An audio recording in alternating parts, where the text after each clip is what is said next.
Sportsnet. Hockey that matters.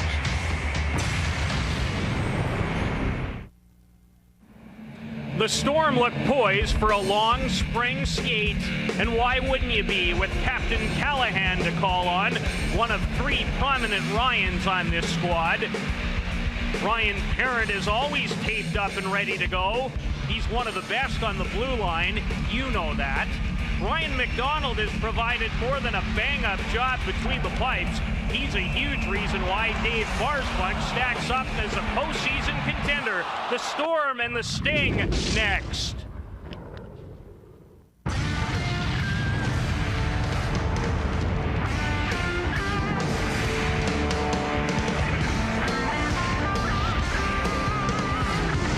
The CHL on Rogers Sportsnet. Welcome inside the Guelph Sports and Entertainment Center, where this afternoon the Storm square off with the Sarnia Sting.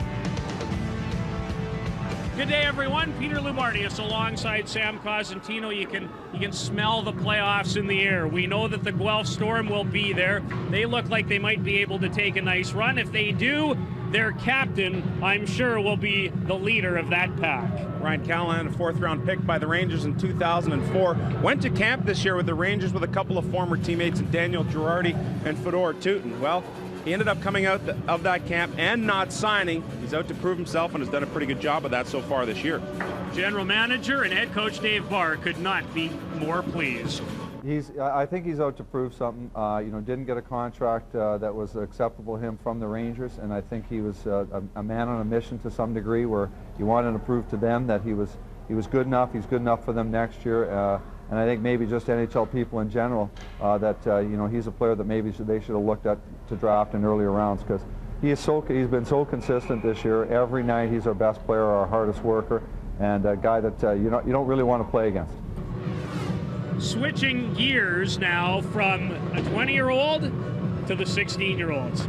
We might have a matchup of two of the best first-year defensemen in the country in Guelph's Drew Doughty and Sarnia's Mark Caddick. So many similarities between these two players. Both defensemen, both 16 years old, both taken in the first round, with Caddick going second and Doughty going fifth, and both having fantastic rookie campaigns. These are two guys you will see together not just on this scene in the Ontario Hockey League, but on the national scene for years to come. And they were teammates with Team Ontario at the recently completed World Under-17 Championships. Looking forward to watching them today and our matchup. It is the Guelph Storm going up against the Sarnia Sting. We will drop the puck on this affair next. The CHL on Rogers Sportsnet is brought to you by MasterCard. There are some things money can't buy. For everything else, there's MasterCard. Welcome back to Guelph, the fourth and final meeting of the year between the Storm and the Sarnia Sting. Our starting goaltenders today are brought to you by ADT Security, always there for the visitors. The veteran Ryan Nye was absolutely brilliant in a victory over Owen Sound on Friday night, making 44 saves. At the other end, a youngster, 17-year-old from Whitby, Ontario, is Jason Guy. He's 0-1 against the Sting this season. Our referees, although we're waiting for Ian Smith, he has a skate problem. Brad Beer, the veteran. On the lines, Joe Celestin and Tim Steen, and now Ian Smith has arrived.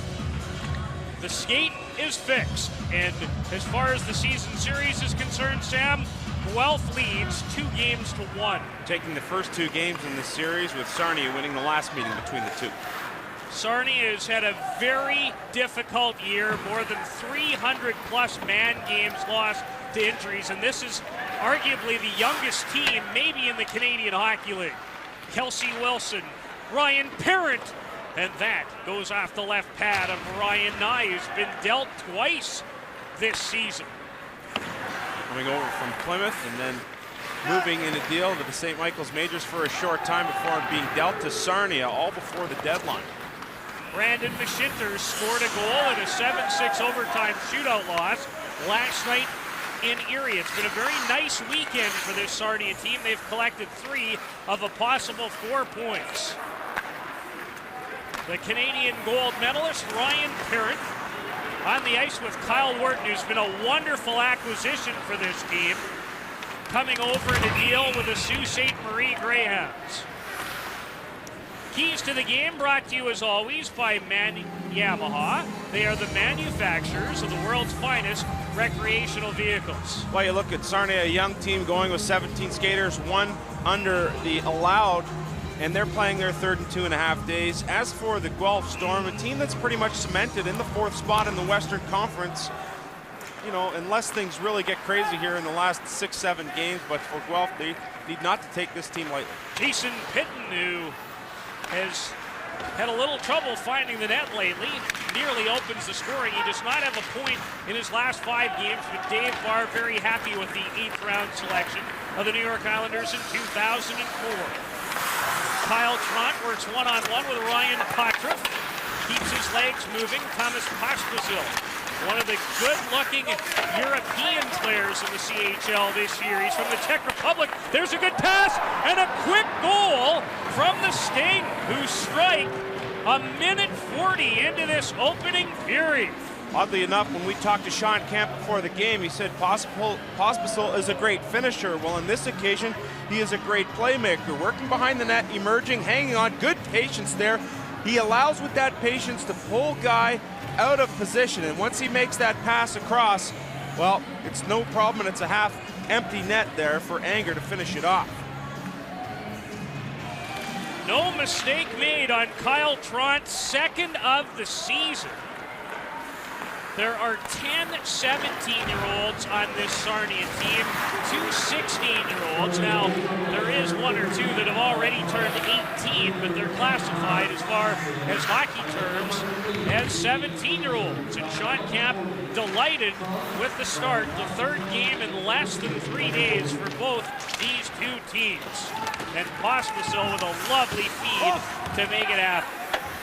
What made that play happen, Peter, is his patience. And then you have Anger in front of the net drawing one of the defensemen over. So you have a goaltender out of position, a defenseman being taken by 1 player in front of the net in Anger, and Trant awaiting very patiently at the side of the net. Pospisil using that time, using that space in order to get the puck over to him and have everyone out of position to leave a half-open cage. Tyson Aitchison came over in a trade this year from Sault Ste. Marie as well. Mark Caddick, one of the finest young skaters to come along in quite some time. My first opportunity to watch number 21 in person, and been chomping at the bit all day.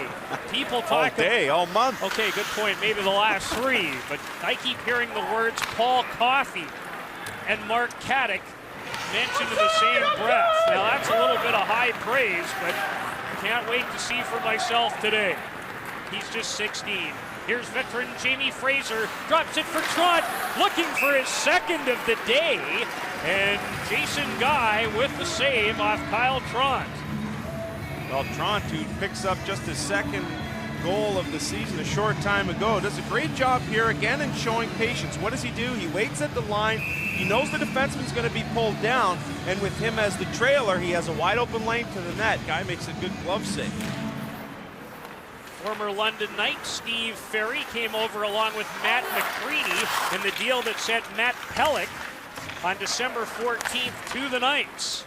Well, it's a situation with Pellick, who's a good defenseman, a 1st-round pick. He had been injured a lot throughout his time with the Sarnia Sting. They felt they could get 2 very serviceable young players in McCready and Ferry, and it's worked out very well for both teams.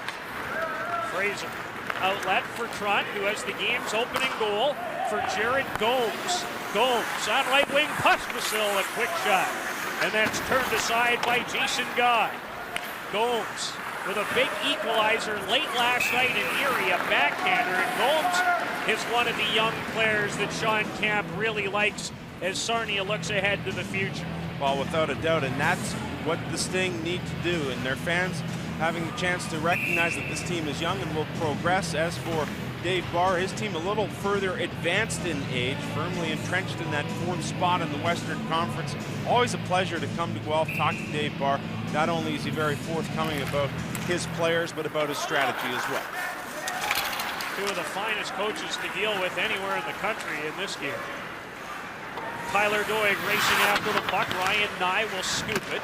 Belongs to Matt McCready. Finds a little time and space and now backpedals.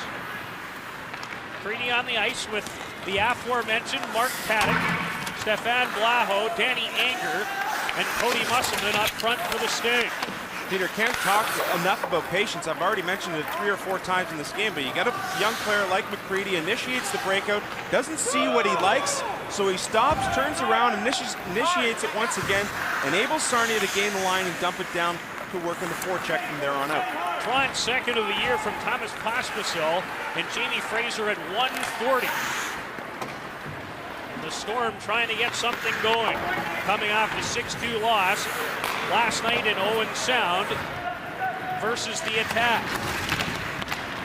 Kyle Wharton kicks it for Mike McLean on the ice with Mark O'Leary and a youngster, 16-year-old Matt Kennedy, in his 8th Ontario Hockey League game, just called up recently from provincial junior hockey. Played Junior A in Seguin with the Bruins, where he had a nice year, 47 points. Peter, you talked about Owen Sound, that Owen Sound Guelph game last night, divisional rivals. The last meeting between the two clubs resulted in a 5-1 win for Guelph. And then Guelph goes into Kitchener, beats the Rangers 6-3. Yesterday's game, a bit of a letdown for Dave Parr's team. However, Guelph and Owen Sound could very likely meet in round 1 of the playoffs in 2.5 weeks' time. It's going to be a lot of fun here in the Western Conference, especially with all the teams coming out of the Midwest, to watch how they fare in competition with the rest of the league and with the rest of their division counterparts. Here's Caddick turning away from Wilson with a nifty little pass for Ryan McInerney. Another 17-year-old with plenty of promise for Jared Gomes. Nice move into the high slot, stopped by Jason Guy as the net comes off its mooring. Kyle Tront has his 2nd of the year, and it's good enough for a 1-0 Sting advantage. Brad Fay anchors the next edition of Sportsnet News that comes your way at 6 o'clock Eastern. Lots on the docket on this Sunday. And you like the cutback here by young Jared Gomes. The toughest thing for a young player to learn at this level when making the jump is the ability to slow the play down, and I like what Gomes did there. He got across the line, didn't rush to the net, he cut it back across, that opened up the lane, a good shot on goal. Patience is everything. Gomes is out with the game's goal getter, Kyle Tront. And Thomas Pospisil, and Pospisil with an assist on the goal by Tront, has points in 3 straight. Our first penalty coming up, and it's going to go to the captain of the Storm, Ryan Callahan, for interference. We talked about the Sting playing their 3rd game in 2.5 days. The Guelph Storm in a very similar situation have come out very flat here in the first 6 minutes and 18 seconds of this game. And just to the right of your screen, you see Callahan get involved there, an interference call as it was away from the puck. Quick drop of the puck as we were taking a look at Callahan. You only have 5 seconds to get ready. So the Sting, with a manpower advantage, they were 3 for 5 on the power play last night in Erie in that 7-6 shootout loss. Is a wrist shot from Mark Caddick, but Jason Guy saw it all the way and handled well. John Camp, the head coach of the Sarnia Sting, has battled adversity with his team all season long, recently breaking a very long string with that 2-1 win over Owen Sound on Friday night. Fantastic young coach who has worked at the international level as well.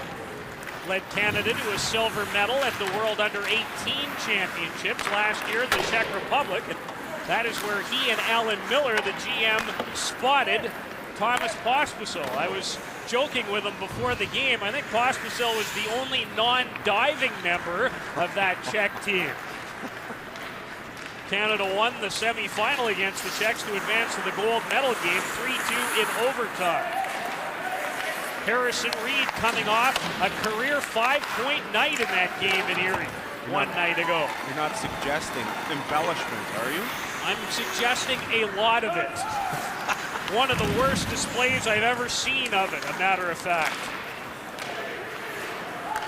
Brandon Mashinter, big rebound. Fraser as the net comes loose, as McInerney was involved in front with Michael Caruso.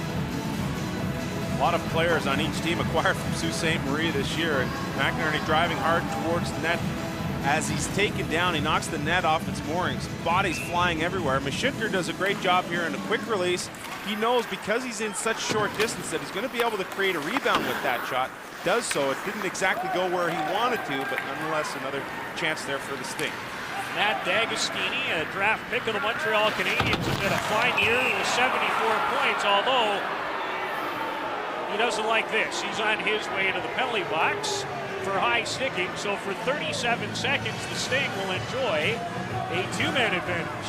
Veteran Jamie Fraser, picked up from Brampton last year, going behind the net. Dagostini gets the old edge of the stick out and over the shoulder. Fraser went down a little easy there, but when you get the stick up in that head area, I don't think you can ever go wrong in calling a penalty. The Canadian sixth-round selection in the 2005 draft thought he acquitted himself very nicely in the Canada-Russia Challenge earlier this year. I couldn't agree more, and what a story he is as a walk-on. Caddick, Fraser in this 5-on-3. Fraser with a lane, 19 rebound. They score. Ryan McInerney makes no mistake in the Sting. Surprising 2-0 leaders in the first period. Great job here by the Sarnia Sting. Why? Because they show great urgency in this 5-on-3, trying to build up a lead. Look at Fraser. Wait. Go down top of the circle. He too realizes that if he keeps that shot low, he's going to be able to get a rebound. He gets the rebound off the pad of Guy, and McInerney's on the doorstep to bang it home as a left-handed shot on the right side. McInerney was the 4th overall pick in the 2004 draft. Came over in an October deal from Sault Ste. Marie. And he has given the Sting a 2-0 lead, their 4th power play goal in the last 2 days. Well, you can look on the ice, and I think there's 6 players acquired, some on either team here, all from Sault Ste. Marie, so they're very friendly with each other, having played a good chunk of this season together up in the Sault. Terrific start for Sean Camp's crew, and Dave Barr's team frankly looks flat as a pancake. Not to be critical, but that's just the way it is. 2-0 the count. McInerney's goal, number 15 of the season. Another one of those players, Jason Pitton, that we talked about being acquired from Sault Ste. Marie, rubbing McCready out along the boards. McCready doing his best to gain the line to try and dump it in, but you better get there quick because Pitton will jump on you and finish his check just about every time.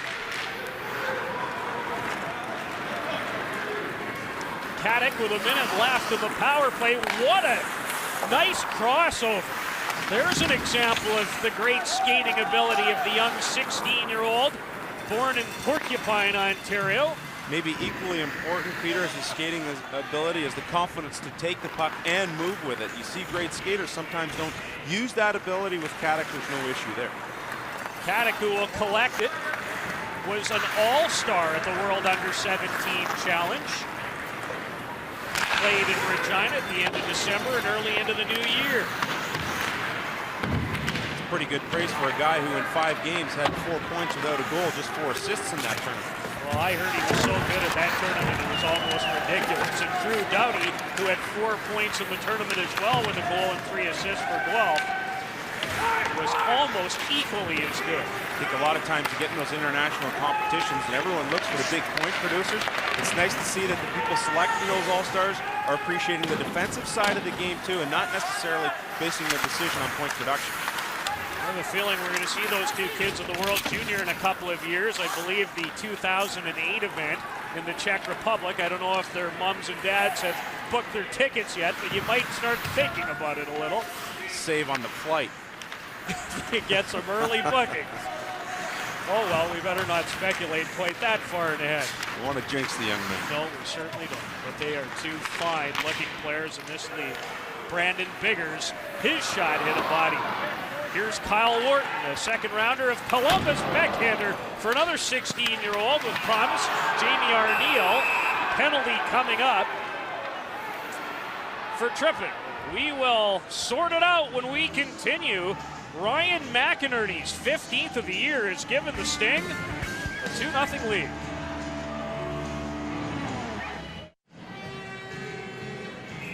Sarnia has yet to pick up a penalty in this game. Guelph will go to the box for the third time with Kennedy working on the forecheck. It's called a trip. For Dave Barr, I don't think he can be too pleased with the way his team has come out in this game. A lot of times when you see penalties of that nature, it's due to fatigue, and really it's just being lazy, Peter, as opposed to getting in there and battling for the puck and competing that way. You use your stick to try and get to the man, and as we well know, we've seen it called so many times this year. This might turn it around. Jason Pitton steals shorthanded. Good burst and a good save by Ryan Nye.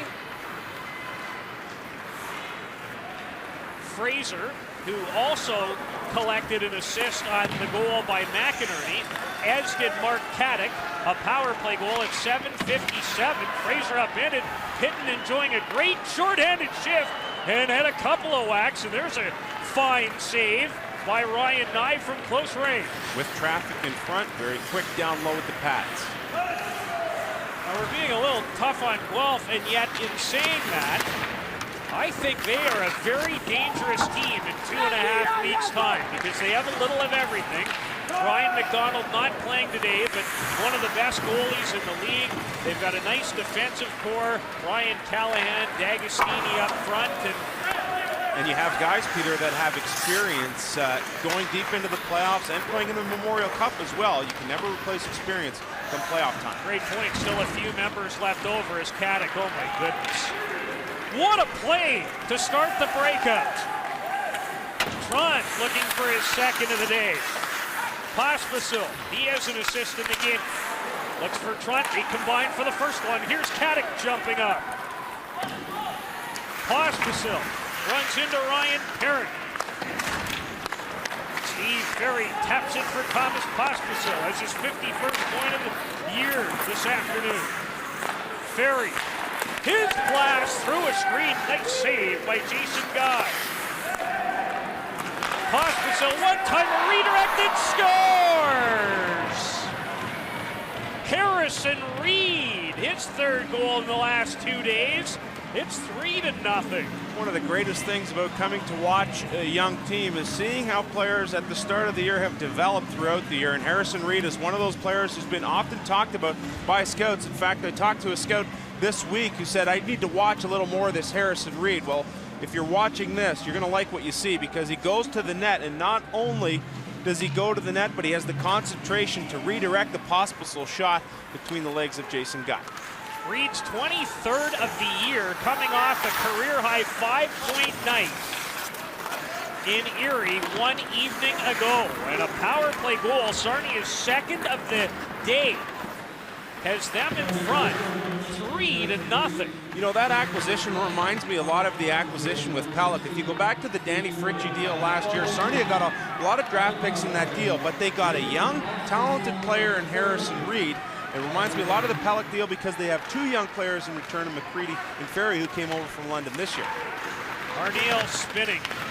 One-on-one with Danny Anger. Anger upends him. And the fans here wanted a penalty. As Sarnia is 2 for 3 with a man-power advantage. And Guelph yet to enjoy a power play. And look at Ryan Potriff trying to get his team going as he battles Stefan Blaho, a 4th-round pick of the Islanders back in '03.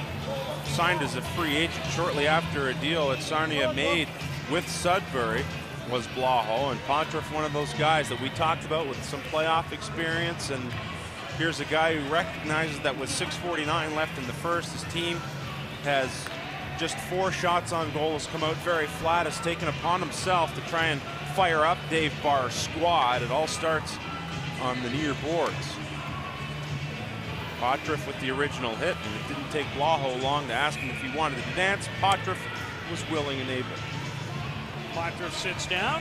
He's a 7th-round pick of the Carolina Hurricanes in 2004 and a former London Knight, Sean Kemp. The expression doesn't say much. Inside, there's a little glee for a team that obviously, it just shows you, they went a long time without winning a game. January 26th before their 2-1 victory Friday. 2 points there, another point in the shootout loss last night. And give this Sarnia team credit. They have been dynamite in this opening period. The last goal, Harrison Reed's 23rd of the day, or at least He doesn't have 23 today on the year. I'd like to see that. Yeah, so would I. And he's had a great weekend. That's his 6th point in the last 2 days. From Pospisil, who draws one of the assists, Steve Ferry at 12-18. Ryan Callahan has 46 goals. He's 4th in the league in that category. What a great 20-year-old season this youngster has enjoyed. Not so young anymore at 20. Well, you talked about it, Peter. There's situations with 20-year-olds. If they go to NHL camp, they come back, they're disappointed about not signing a contract. How are they going to react at the junior level? A lot of those guys feel been there, done that, and react adversely. Well, Callahan has really taken it upon himself to have a very good year and be the leader of this Guelph team. Jason Pitton, who's showed a little fire in his belly for Guelph in this first period, as has Kyle Trott, who has one of the 3 Sting goals. Jared Gomes in hot pursuit with Pospisil and Trott. They've been a very effective trio in this opening frame. Pitton with Doyle. Kyle Wharton jumps up on the play, but the puck belongs to Jamie Fraser. Kyle Trott, nice feed for Pospisil with a little room. One-on-one versus Caruso, played him effectively. Harrison Reed has given Sarnia a 3-0 lead.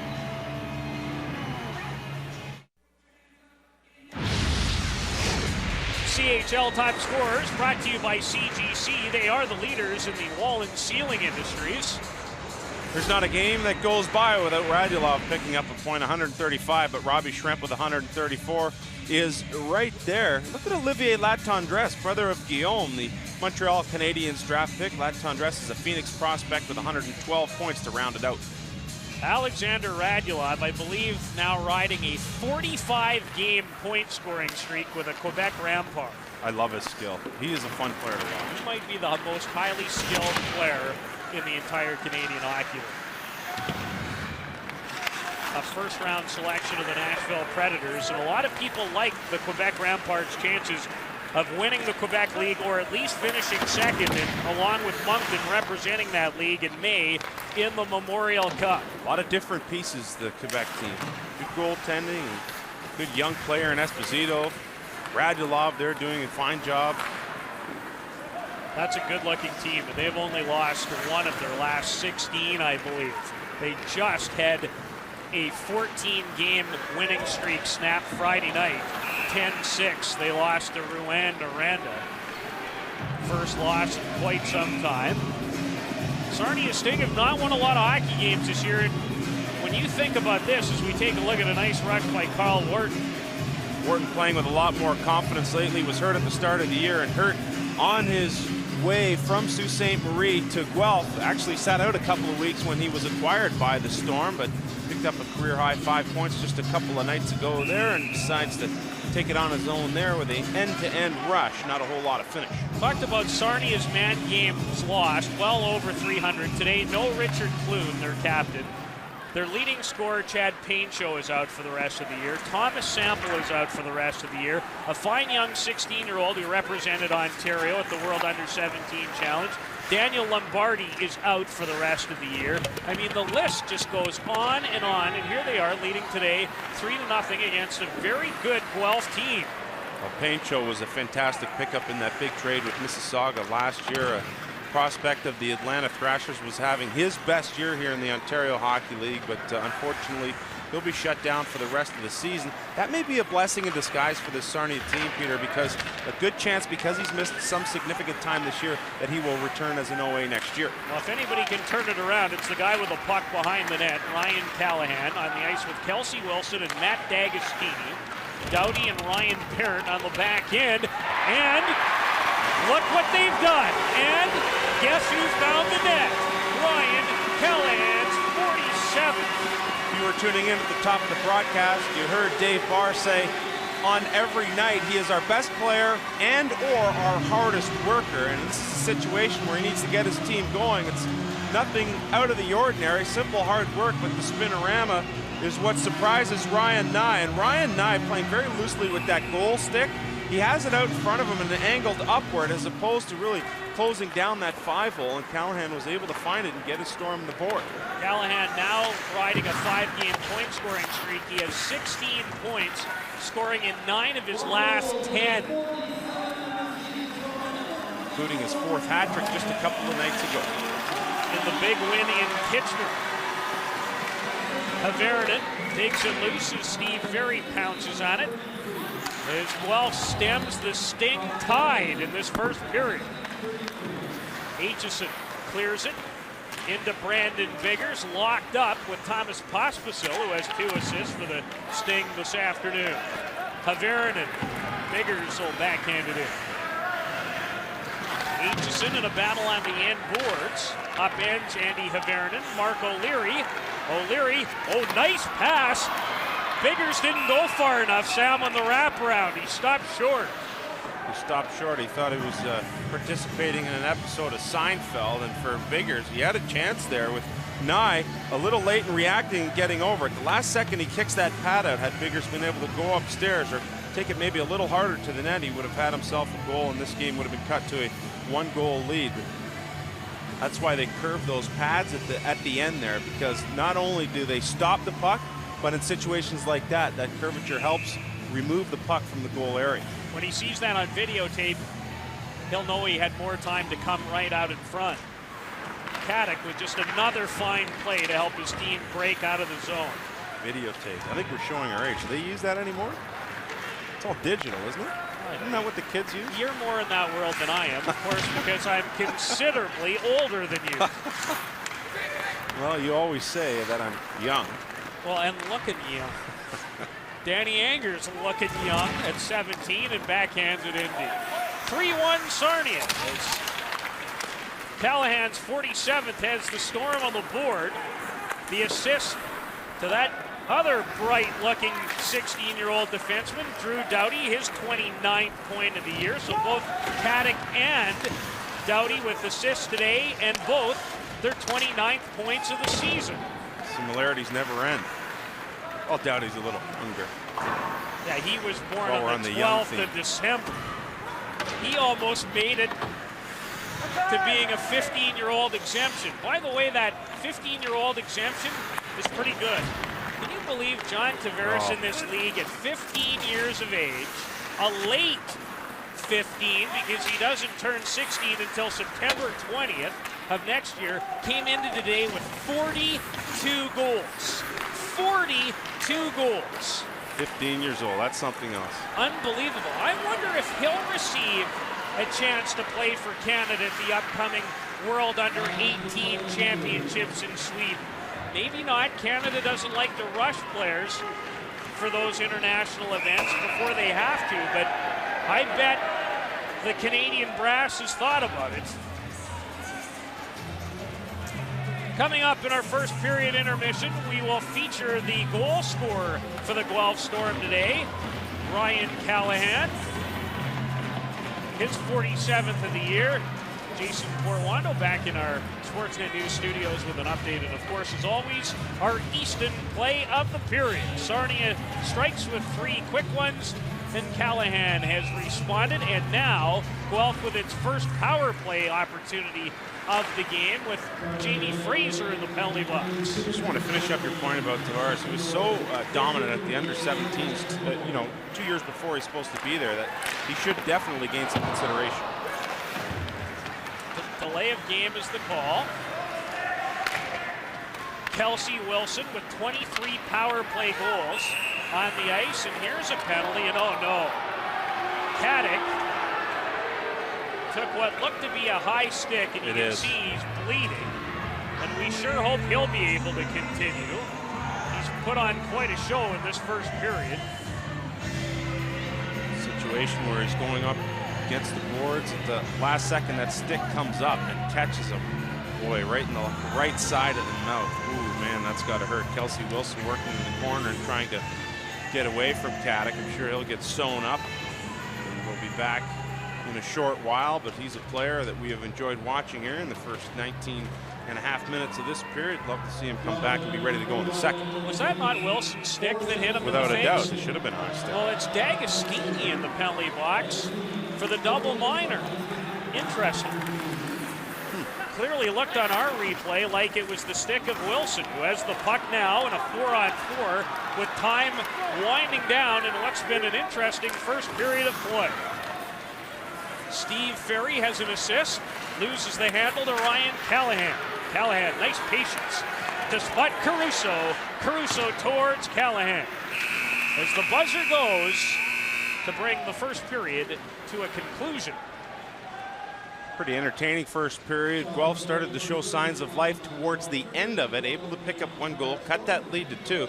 Sarnia gets off to a hot start in a situation where they're playing with one below the allowed limit. 15-9, the shots on goal in favor of Ryan Nye and company, and more importantly for the Sting, a 3-1 advantage after 20 minutes of play here in Guelph.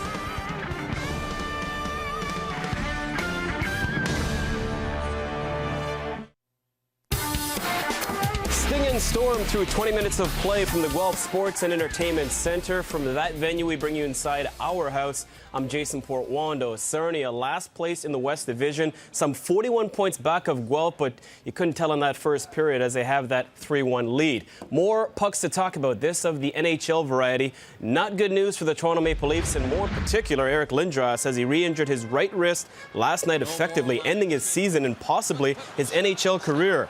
Lindros suffering the injury on a seemingly routine slap shot in the second period. He had 11 goals and 22 points in 32 games this season. Surgery is planned for this week. He has been a warrior in just about every game. Didn't do much. Here we sit. It's as frustrating as some of the previous injuries you've had to endure, Eric? Yeah, it's not a lot of fun, that's for sure. Okay. Eric is a big part of this team. I really feel for him. I think he's been eager to come back. He's been working hard off the ice, and you know, with the Olympic break, he's given himself a chance to really rest his injury, and for him not to be able to finish the game now for the team, of course, it's a big loss for us.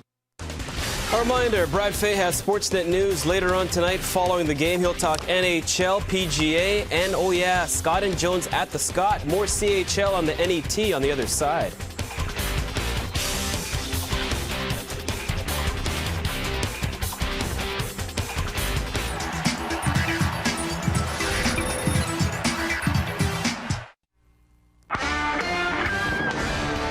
CHL on Rogers Sportsnet later today, 7 Eastern, 4 Pacific. This might be as good a matchup as we've had all season. They battle for top spot. The Calgary Hitmen and Medicine Hat, 2 of the Western Hockey League's best. It's one you don't want to miss. And you don't want to miss an opportunity anytime to watch the captain of the Guelph Storm play. He is 20-year-old Ryan Callahan, a 4th-round draft pick of the New York Rangers. And putting on this C the way he has played this season obviously means a ton to him. Well, on the ice, Ryan is such a competitor. You know, he brings such an intensity to each game and every shift he's on the ice. And you know, when the chips are down and you need somebody to go to, Ryan's the guy. You know, he just battles and battles, and he wants to be the guy that scores that goal, and you know, he brings everybody up because of it. Off the ice, I mean, just how he holds himself as a person. When he comes into a room, you know, everyone knows he's there. He's a big figure in Guelph, and everyone kind of looks up to him on the team. This is my second year being captain, and I learned a lot my first year trying to lead the team. We had a younger team last year, so roles changed a little bit from this year, but I just try to show the guys on and off the ice, you know, how they have to act and what they have to do, and try to lead by example. As Ryan worked his way up through minor hockey in his hometown of Rochester, New York, his smaller stature was always a topic of conversation. Just, you know, like you're too small to make it, and, you know, with your size, you'll never be effective in the NHL, and like I just look at that, and when I go on the ice, I use it as motivation, and I think it makes me play better hearing people say that. Having a hometown hero did not hurt either. At 5'7" and 175 pounds, Callahan's fellow Rochester native and New Jersey Devil Brian Gianta has listened to the same references to his size his whole life. Having that inspiration on his doorstep has served Ryan well. Personal friends with the Gianta family, and Brian Gianta plays for New Jersey Devils now, and I played with his little brother growing up, and just to see him go through all he's been through with his size and everything too, and the career he's having in the NHL right now, to just seeing him and work out with him in the summer, and he's quite an inspiration to me. Like most players that have gotten to this level of their career, it doesn't come without a solid support system at home. Even the coaching staff in Guelph realizes that's the main reason Ryan Callahan is who he is, on and off the ice. Well, I definitely think it's his family. I mean, he's got an excellent upbringing.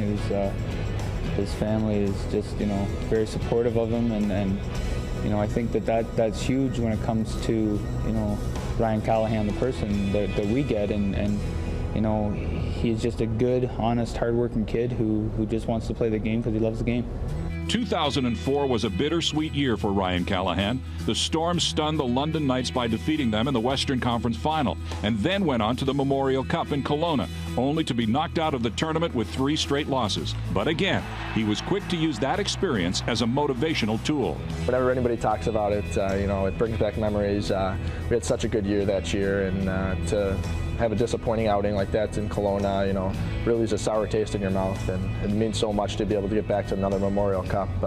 Such a great experience there, and I want to get back there and get that sour taste out of my mouth. Later that summer, the New York Rangers selected Callahan in the 4th round of the entry draft. Being picked by his favorite NHL team went a long way towards softening the blow of losing the Memorial Cup. It was unbelievable. I mean, to be able to play maybe one day in New York where I grew up, be something special, all the tradition going on with that organization and Madison Square Garden, it really means something special to play there. When Ryan Callahan tries to predict his future, he knows what he would like to see. A perfect future would be probably, next year making the jump either to the AHL or right to the NHL. That'd be amazing. But realistically, probably go to the AHL next year and work my way up through the Rangers and have a long NHL career and, make a lot of money and have fun up there. Ryan Callahan has his 47th.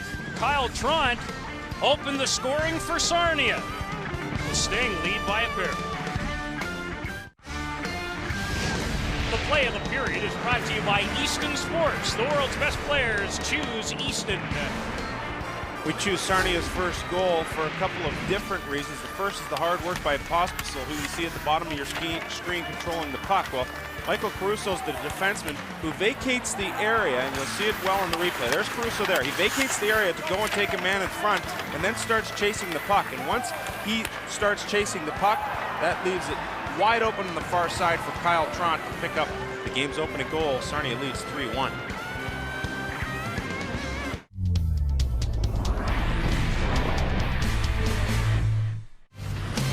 Brad Fay anchors the next edition of Sportsnet News, as he does so well. Here's the big stories coming up at 6 Eastern Time, including Jamie Campbell's report. Team Canada on its way to Arizona for their opening game Tuesday of the World Baseball Classic. I know another individual who will be watching that game in person. That'll be the former voice of the Montreal Expos, Mr. Cosentino. I'm not sure if that youngster will be in attendance. I know another guy who wishes he was that won't be. That would be myself. It's going to be a lot of fun. Yeah, I know you're really looking forward to it, and a well-deserved break. Not a break for either of these two teams, and a great start for Sarnia is, of course, our first period scoring summary unveils those 4 goals. Fraser and Pospisil, the 2 multi-point getters. Dagostini still in the box for Guelph for another 3 minutes and 33 seconds. The teams will play even up 4-4 for at least the next minute 9. Ryan Callahan snapped the tide as far as goals were concerned with his 47th of the year. Callahan, look at the work. Very nice feature that we aired during the intermission, and now another injury. Just what the Sting need. Matt McCready is upended. We'll take a look and see if Mark Caddick has returned to the bench after he took an errant stick from, we thought, Kelsey Wilson. Matt Dagostini ended up in the penalty box for 4 minutes, and then here's a look at the trip. It's Callahan working hard down low, and it's that stick lift and then getting body positioning on McCready that knocks him off stride. Ryan Parent off the draw, labeled it, and Ryan Nye with a fine glove save, the former member of Plymouth and the Toronto St. Michael's Majors. Yeah, he's moved around a little bit this year, has Nye, but he has come over. He had started 22 straight games at one point, but Parker Van Buskirk is starting to get a little more work here down the stretch in preparation for next season. Nye's stay with the Majors short-lived. He only played in 4 games after an excellent first few seasons in Plymouth with the Whalers. Callahan remains up for Ryan Parent. Parent watched closely by another number 7, Ryan McInerney. McInerney scored his 15th of the year in that first period. And the good news is Mr. Caddick's back and makes another fine play out of his zone. Puck dumped in. McInerney goes to the bench. 4-on-4 for another 9 seconds before Sarnia goes back to the power play, and they have scored 2 power play goals already. Look at Caruso go end to end. He only has 1 career goal. You'd never know it by that rush, and he still has it as he snaps it on target. First round pick of the Guelph Storm in 2004, selected 19th overall, represented Canada, or Ontario rather, at the under-17s 2 years ago, and he shows you why with some of the skill coming up through the middle. Takes it upon himself in the Lone Ranger rush. Inside out, and McCready, who we saw leave the ice hurt just seconds ago, and then goes to the backhand, but Nye followed him through. McCready upended by Mike McLean, but manages to poke it free for Thomas Pospisil, having another solid outing. Falls of a pass, but completes it to Fraser nonetheless. Harrison Reed, 6 points in his last 2 games, scored the 3rd goal for Sarnia on a fine redirection. His 23rd of the season. He's just 17. Reed with it again on the power play for Sarnia. Pospisil taking a long look. Again exchanges with Reed to the line, and McCready. Wrist shot off a body loose in front, and Jason Guy with a terrific save. Pospisil wants them to take another look. We don't have the ability for video replay officially, but we're going to give you a look here. I thought that puck may have gone across the line. As we go to the videotape. And I think the basket of the glove is indeed in the net, but because the gloves are so big, it's always such a tough call to make, and we saw it in the Olympics as well. With the basket of the glove there, how do you find exactly where the puck is in that big basket? Chances are it's sitting back in there against the lace, but you can't tell for sure. Yes, similar to the Rick Nash versus Martin Gerber situation against Switzerland at the Olympic Games. Although some of us are trying to forget that hockey competition. Pospisil for Kyle Tront out there with Harrison Reed. 1:05 to go on the power play. Caddick jumps up on the play to keep it alive, and now it's backhanded by Ryan Potriff down the ice. Nye off the stick of Caddick, intercepted by Doyle. Shorthanded for Jamie Arneal. He is the nephew of former NHLer Scott Arneal. He scored last night. 9th goal of the year in Owen Sound, and the 6-2 loss to the Attack. Part of Guelph's makeup. A good mix of younger and older players. Arneal, of course, part of that younger group. McInerney, Fraser, and Steve Ferry. Ferry one more time. Good low shot. Mashinter taps it. And Jason Guy coming up big early in this second frame. Look at Nye play it. He plays the puck very nicely. Gomes for McInerney. Mashinter fans on a wrist shot, and here comes Callahan. He'll work one-on-one with McCready. Had a little trouble with it, still does. Leaves it for Kelsey Wilson, a former member of the Sting. 37 goals, one of the most improved players in the league. He only had 14 points all of last season. Dave Barr talked a lot about his skill, and it's a very underrated skill. And I don't know if you can call him an underrated player in the league anymore with 37 goals. Sean Haviland scoops it for Kelsey Wilson with Dagostini and Callahan, the #1 unit for this Storm crew. Dagostini, nice pass, finds Wharton, a shot. Didn't miss by much. Good pressure from the Storm. I bet they received an earful from the head coach and GM after 20. Away from the puck. Cross-checking is going to be the call. Pretty slow to get up once again. Sting. They can ill afford to have any more injuries. Kelsey Wilson, who we've seen in this game work quite a bit below the icing line on the forecheck. It's a little too rambunctious on this occasion. We saw him get the stick up on Caddick earlier, and it's that cross-check on the left side of your screen towards the very end of the play that did not go unnoticed, and chances are it rarely will with two gentlemen wearing the orange stripes here today. The 5th power play chance officially of the game for the Sting, who are now 2 for 4. Back out with Caddick, Ferry, Pospisil, Tront, and Harrison Reed. A 16-year-old. Tront is 17, Reed is 17, Pospisil is 18. A lot of future there. Indeed, they'll all be back next year, including Pospisil. They feel like he will return once again from the Czech Republic. This team had a rough beginning to the year. On the day that they were supposed to start camp, they were hoping Mathis Olin, a fine young player from Norway, would return. He had a nice rookie campaign and at the last second opted to stay home. And at the last second. Literally. And that kind of started their year off in not exactly the way they wanted. Good job by Nye, skating hard to the puck to come out and help play it. And a nice pass. Fraser misses McCready. As Guelph doing a much better job in this penalty-killing scenario. I think McCready's lost a step. We've seen him get up very slowly on 2 occasions already in the second period. Yeah, he's still hurting after he collided with Callahan and twisted up going into the end boards. Jared Gomes, Jamie Fraser and Gomes. Nice cross-ice feed. Here's McCready, snap that on target. And Doyle finds an opening. There's Nye again. I love his speed and his aggressiveness in coming out and playing the puck. Boy, he plays it well. Pospisil, his shot off of Caruso behind the net.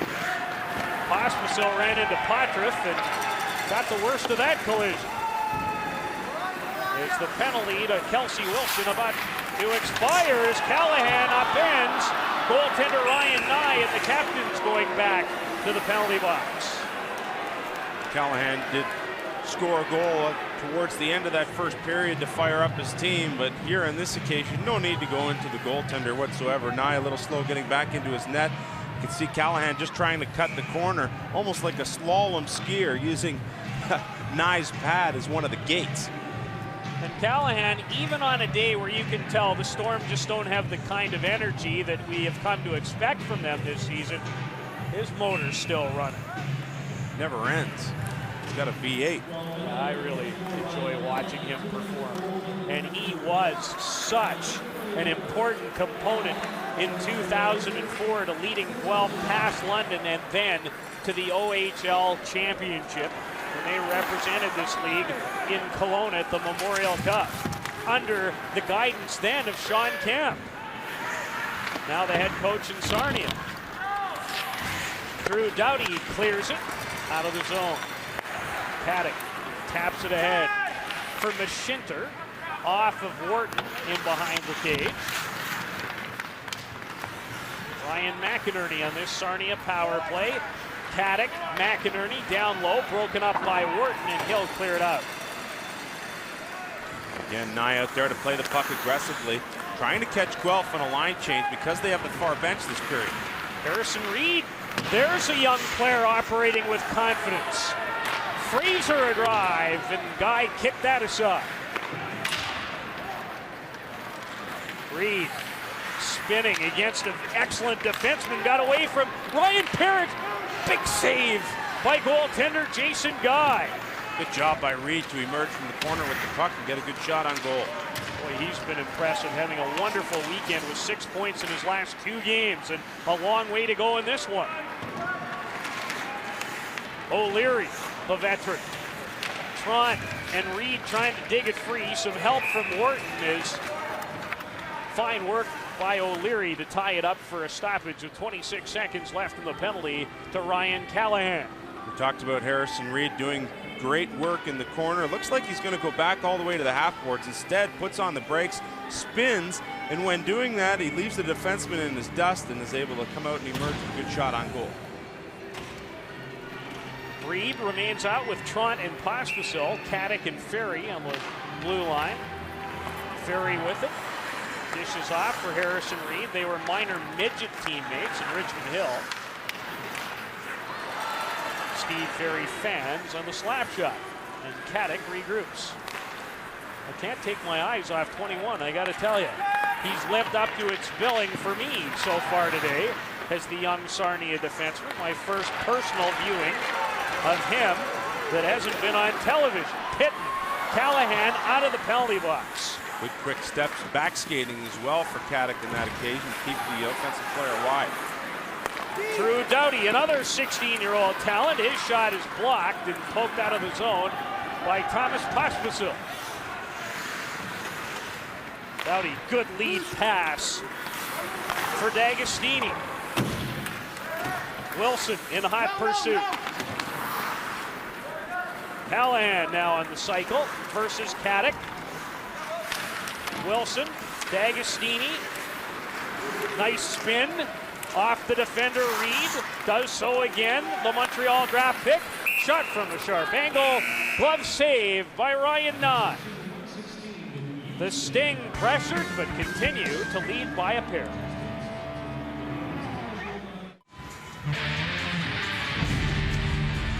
It has become quite a television event. It's our Hockey Central special edition, Thursday, March the 9th, the NHL trade deadline.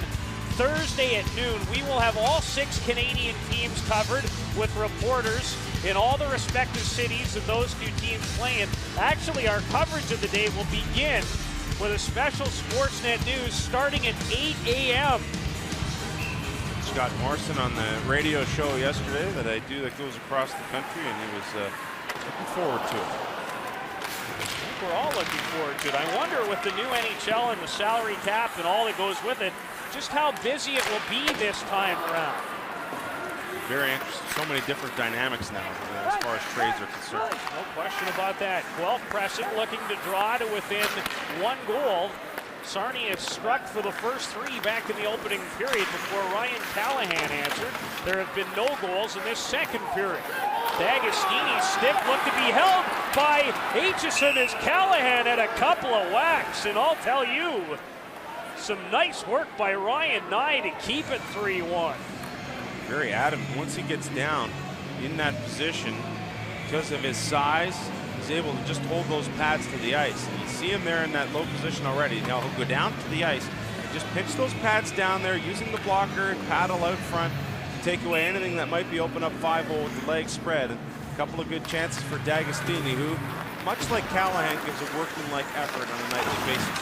74 points on the season, Dagostini, riding a 4-game point scoring streak coming into the day, and he and Callahan both with good whacks around the other goaltender as we check in on Jason Guy, who's really held down the fort for Guelph in this second period.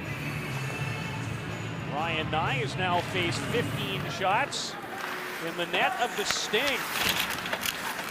McCready and Brandon Biggers. Biggers came over in an off-season trade, originally property of London, along with Jason Guy for draft picks in August. Parent turns away from a couple of defenders. Boy, he was just so fantastic, dating back to December in January and helping Canada win its 2nd consecutive World Junior Championship. Who's his defense partner? What's that guy's name? Stahl. There's going to be a lot of Stalls in the NHL. One there, and he's had kind of an okay season, don't you think? Not bad. Eric, who just seems to get 2 or 3 points every game.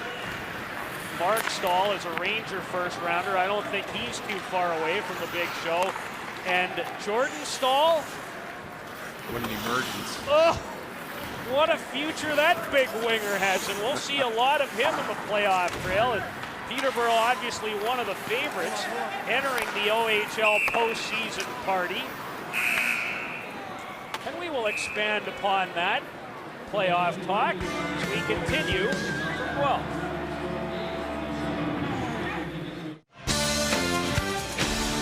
The Ottawa Senators, Molson Canadian Senators hockey returns tomorrow as the Sens tangle with the somewhat struggling Tampa Bay Lightning, losers to the red-hot Montreal Canadiens last night. As for Ottawa, well, another day, another win over the Toronto Maple Leafs. I thought the Leafs did a lot of good things in that game last night, but in the end, Ottawa wins it 4-2, and boy, oh boy, the Leafs look like a team that won't play in the postseason this year. Lindros hurt out for the season, most likely now for Toronto. 3-1 here. Season winding down in the Ontario Hockey League. Just 2 weeks left in the regular campaign. Can't wait for the playoffs. Jason Pitton takes a bump from Caddick. The much larger Pitton stayed on his feet. He's 6'3", 219 pounds. Mr. Caddick gives away a lot of weight and size, but not speed. Haviland just fails to hold it in. And he will fire it back deep. Caddick trying to play the puck off the dasher. Oh, turned that one over to Dagostini. Fraser helping out. Seeing the waves and the depth of Guelph now, continuing to apply pressure by rolling 3 lines consistently and getting a lot of work out of all 3 of them. And the work ethic leads to a power play chance. This game is brought to you by Via Rail Canada. The renaissance of passenger rail has begun. More trains, faster trains, and better services. Make Via Rail your choice for travel. Well, there's Callahan. You see him work so hard each and every game, and on this occasion, he out-battles Gomes to the puck, and Gomes gets a little lazy with the stick, draws the hook. That pulls Callahan's stick off the puck and results in a penalty. Guelph, second power play chance of the afternoon. They're 4 for 24 versus Sarnia during the season series, in which they lead 2-1. Doughty looked like, and he did. Brought the puck outside the line. Doughty getting the chance to play in all occasions here this year for Dave Barr's team. You've seen some time in the PK here in the power play as well. Obviously plays 5-on-5. Started the year playing with Ryan Parent, so it's nice to know that when you have a guy who's very offensive-minded like that, you have a guy like Parent who's more of a stay-at-home guy to counterbalance that. Dagostini, Wilson, Callahan up front on this Guelph power play with Kyle Wharton and the 16-year-old rookie Drew Doughty. On the back end, up front, Musselman, Danny Anger, McCready, and Steve Ferry, the 2 former London Knight defensemen. Ryan Nye. How many times do we have to say it in this period about the way the 20-year-old veteran goaltender plays the puck? There's someone who's adjusted as a goaltender to the restricted zone. Kyle Wharton rips it in deep, a second-round pick of the Columbus Blue Jackets, 2004. Smart dump there by Wharton. It's a high-glass dump, and he doesn't allow Nye to get the stick up on the dasher boards and stop it. When we talked about Nye, I love what he does in the small space here. He has to get down on that one knee, and then see how he keeps it in the line in that small space? Lines up the shot, fires at the distance. He has been very, very impressive in his puck handling abilities here today. Some great plays on power plays for Sarnia to lead the team down the ice. I love that. Taking a few more chances here in the second period, again, because Guelph is the far bench. Doyle a couple opportunities, and it's going to be ruled by the veteran official Brad Beer that the puck was gloved from one Storm member to the other, and the faceoff will come outside the line with 43 seconds left in their power play. This play goes behind the net, and it's almost surprising to Nye as he lets up just for a second. You see him let up as the puck goes behind the net. There's Nye moving up, and then with the puck still being blown around, you can see how it was pushed ahead. Great call. Pitton shoveled it indeed. Nice work by the guys with the cameras. Showed us there. Dagostini, Michael Caruso. Caruso with Big Pitton in front. Hit him. Never made its way through to the cage. Here's Caruso again. Dagostini. In front, Pitton. Nye went down and recovered well to stop the Islander draft pick, Jason Pitton. Dagostini a rocket from the line, and Caddick collects it off the end boards and clears. New piece of composite material after breaking a stick in the first one was in fact that broken stick that almost resulted in a goal for Guelph. Tyler Doyle turns it over. Here's Harrison Reed. Doyle with a nice recovery, helped out by Dagostini, a pair of forwards as the penalty expires to Jared Gomes. Jamie Arneal off the glass. Bumps with Harrison Reed. Parent pinching down versus McInerney to hold it in. Parent is another great skater. McLean will wrap around try, blocked as he spins. See him close that gap and trying to pinch in and keep that puck, and he did so in a hurry. Parent from the line flips it on target, and Nye with another save. Jason Pitton with an opportunity for Guelph, but it remains 3-1 Sting. The World Baseball Classic. You can only find it on Rogers Sportsnet. Here's Canada's schedule. In a pool with South Africa, the United States, and hold a big game against Mexico on Thursday. At least it shapes up that way. We'll have all of them for you live right here on Rogers Sportsnet. We'll have a great start to the World Baseball Classic. 1 o'clock on Sportsnet Ontario. Tuesday, when the Dominican Republic take on Venezuela from Florida. I know where I'll be Tuesday afternoon. As Jared Gomes backhands it over the glass and out of play, and you know what that means. Yep, off to the box he goes. That's the second such penalty we have seen for the Sarnia Sting in this game, and Gomes knew it. He didn't really hide his guilt very well after he shot it over the boards. He went right to his head and said, oh my goodness, what am I doing here? He picks up the puck and tries to go off a la Don Cherry off the high glass, and not only does Gomes know it, but so too does Fraser. So a second straight power play chance for Guelph. Doughty holds it in, moves laterally for Dagostini, top of the circle. Turned aside by Ryan Nye. His 20th save of the hockey game. He's been sharp. So what's new? Blast by Wharton. Blocked again. Dagostini, nice seam pass. As Harrison Reed backhands it the length of the ice. Sarnia entering the day 16th in the league in penalty killing at 78.1%. Nye handles again, scoops it off the glass. Good work by Doughty to hold it in for a second, but then cleared by Steve Ferry right to Jason Guy. And Guy was a goaltender with Team Ontario at the 2005 World Under-17 Challenge, a team that lost in the bronze medal game to Team Atlantic. Here's Tyler Doyle, loose in front, Callahan, he scores! Second of the day for the captain, and it's 3-2. We talked about McCready getting banged up for Sarnia as a defenseman here in the second period on a couple of occasions, but this is simply a play where Ryan Callahan outcompetes the competitor, and that being McCready. Watch how he gets body position on McCready. That allows him room to be able to shoot the puck. You see Callahan, look at him use the body there. He's got that body blocking McCready out. McCready can't get around him. So Callahan now has a clear lane to the net, tries to lift it upstairs, fans on it, but still gets the result he's looking for. He has very few poor performances on this network. Like none. He loves it. He loves the TV audience. He does love it. And he's got 2 more today. 48 on the season for Ryan Callahan. Putruff looking for an equalizer. Guelph's really turned it around after surrendering the game's first 3 goals. And some of Sarnia's youth starting to kick in maybe a little bit. One of their youthful members, 17-year-old Ryan McInerney, lost the handle versus Caruso. Mashinter banks it for Jamie Fraser. Nearly too many men on the ice for the Storm. Haverinen jumps into the play as Pitton flips it into the zone. Caddick, watched closely by Haverinen to McInerney.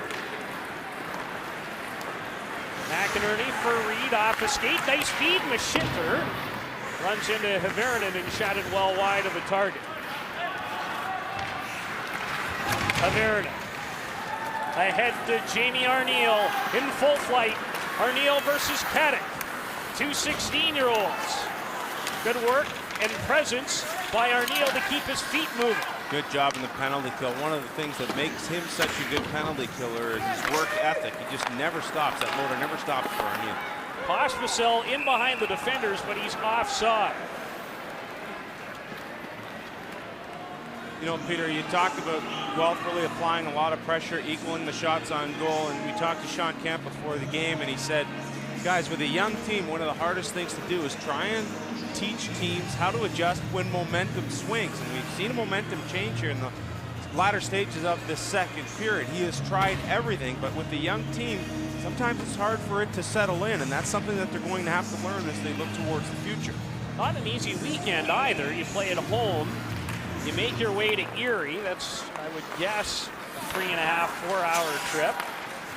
And then in here after a shootout loss last night for an afternoon 3 o'clock start. So, you know, no excuses, but this is a very, very young team with lots of promise moving forward. And they showed us a lot of that promise in the first period. I think you get a pretty good indication there from what Sean Kemp was telling us and saying, listen, you know, I've tried everything. As a coach, we try and adjust to the players we have. And we have literally tried everything to help deal with momentum swings. It just hasn't worked out so far.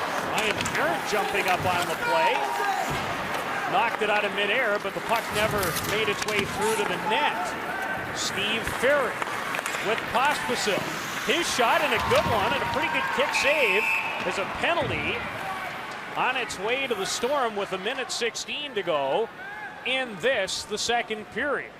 And I think it's a gentleman who is no stranger to the penalty box this year. We talked about his goal-scoring prowess, but Kelsey Wilson will go to the box once again for the Storm, amongst the league leaders in penalty minutes in the Ontario Hockey League. Look at it there. We've seen Guy give up a couple of rebounds, and on the trail, you know, coming in and looking for the rebound, the Sarnia player hooked up by Kelsey Wilson. Sarnia back to the power play for the 7th time this afternoon. They're 2 for 6. McInerney, Mashinter, Gomes, Caddick, and Fraser. Here's Mike McLean, shorthanded, the Oshawa product, and a former general to boot. Delicately taps it in for Tyler Doyle. That last Guelph goal, Callahan's 48th, second of the day from Drew Doughty, his second assist. And Tyler Doyle at 16-16. But right now the Storm, who have drawn to within 1, are killing off another penalty. Mashinter for McInerney, taps it. Jamie Fraser. Fraser, nice patience.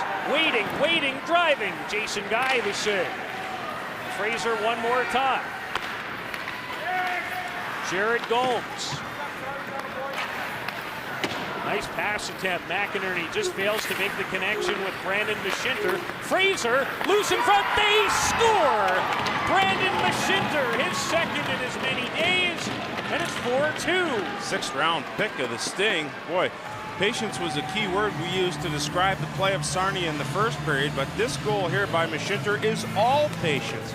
Comes off a rebound in front, and again, Mashinter has body positioning and has a left-handed shot. Instead of electing to take the far way around, he just drags it right to the forehand and then goes upstairs.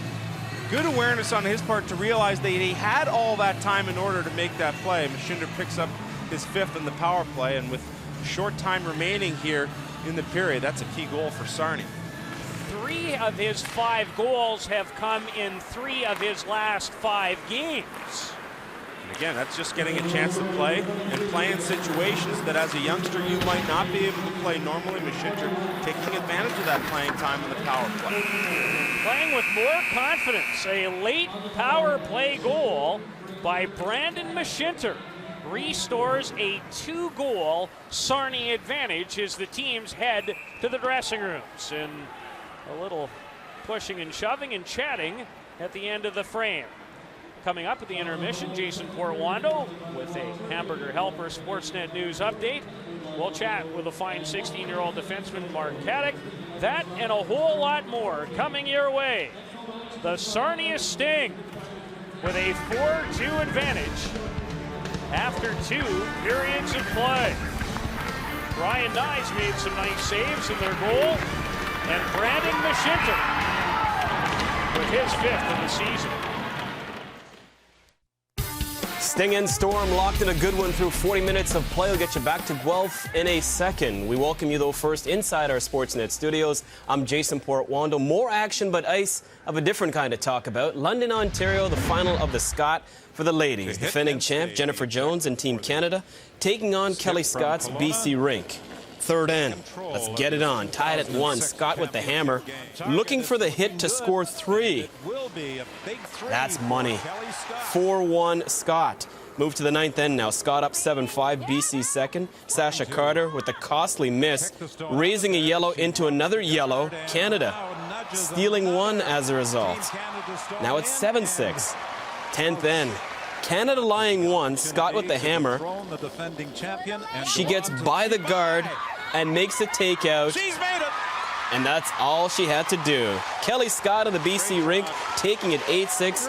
As a result, she will represent Canada in the Worlds later this month in Grand Prairie, Alberta. What a matchup. Jennifer Jones, the defending champ. But then again, can you beat a gal named Scott at the Scott? Kelly on this day proving it wasn't going to happen. To the turf now for the men, the PGA Ford Championship at Doyle. Tiger Woods, the leader in the final round, looking for a chance. Lefty, Phil Mickelson, struggling on the par 3 9th. His tee shot, anything but terrific. Finds the drink. Mickelson, double bogey, falling back to 11 under. Back to Tiger on 7, drains the birdie putt. He is at 20 under, now at 21 under, with David Toms in the hunt. NHL pucks now. Carolina Hurricanes forward Eric Cole will miss the next 6 to 8 weeks with a compression fracture and a vertebrae in his neck. Cole sustained the injury when he was boarded from behind by Penguins defenseman Brooks Orpik in the Canes' 7-5 win Saturday in Pittsburgh. After spending the night in a Pittsburgh hospital, Cole returned to Raleigh this morning where he met with team doctors. Huge loss. Oh, Carolina is right. Now, Cole had established career highs in goals, assists, and points this season. He currently ranks 2nd on the Hurricanes in goals and is tied for 2nd in points. He ranks tied 2nd in the NHL in game-winning goals with 8. The Hurricanes are 20-5 this season when Cole scores. This is Hockey Central. Breaking news. There it is. Breaking news. We have a huge trade. Hockey Central breaking more news. The news of the Joe Thornton trade broke on Sportsnet.ca. When did you find out, and are you surprised? I think Sportsnet told me about an hour ago. I turned on Sportsnet, and there it was on TV. We offer further investigation into hockey's late-day breaking news. Nothing comes close to what he's pulled off. They were getting rid of him as far as they could. This team is soft-gored as baby doo-doo. That's soft. I wouldn't trade him for a sack of pucks. Tune in all day, March 9th, NHL trade deadline starting at 8 a.m. Eastern. Full coverage, breaking trades and reports from all 6 Canadian teams as we bring you hockey that matters. Brad Fay has Sportsnet News that matters coming up later tonight at 6 Eastern. But for now, I'll get you back to the Guelph Sports and Entertainment Center.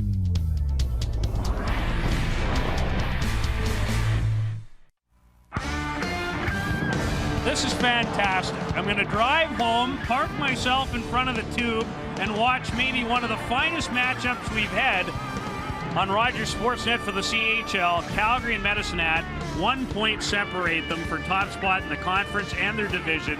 2 of the best teams in the league, and there's the time for you. One of the best young 16-year-olds in the country joins us now, Mark Caddick, who's having a fine afternoon. And Mark, everybody that I've talked to dating back to August has raved about your skating ability. It's my first time to watch you today in person, and frankly, I'm more than a little impressed. Where did you learn to skate so well? Well, I think I don't know, I was just always working on it as a kid and growing up and playing on the outdoor rinks outside my house and stuff, and I was always on it, so I think that's where it came from. You talk about your skating ability and having a chance to play here in your first year in the Ontario Hockey League. Is there a particular part of your game that you'd really like to improve on as you look towards the end of this year and into the off season? Yeah, I mean, there's noticing my game. I've always wanted to be perfect, and every game tape I watch, I notice a lot of mistakes that I just want to work on a lot, like defensive play, and then just headmanning the puck a bit faster and everything. And I think it'll happen over time. Just got to keep working at it. I take it you had a wonderful experience in Regina at the World Under-17 Challenge. I know Team Ontario did not play as well as a team, but you were an all-star in that tournament. What was it like for you, and how much has that helped you grow this season? Yeah, it was great to play my own age again and get my confidence back up, and it was a big disappointment. I mean, I was going there for gold, and I don't know, it just didn't happen, and hopefully I play for more years to come for Canada, and I don't know, it was a big disappointment. I'm still bitter today about the losses we had. As you look towards this game, your team taking a 4-2 lead into the third period, what's Sarnia going to have to do to hang on to that lead here against Guelph? I think we just got to keep playing our game. I mean, we came out strong and played our systems to a T, and I think we just got to keep doing that and hold on to the lead, and I think we'll be fine. Mark, congratulations on what's been a wonderful first season in Major Junior Hockey, and by the way, get used to wearing the maple leaf. I think before too long that's going to happen a couple of more times. All right, thanks a lot. Mark Caddick, a fine 16-year-old defenseman with a Sarnia Sting. Oh, can that kid skate?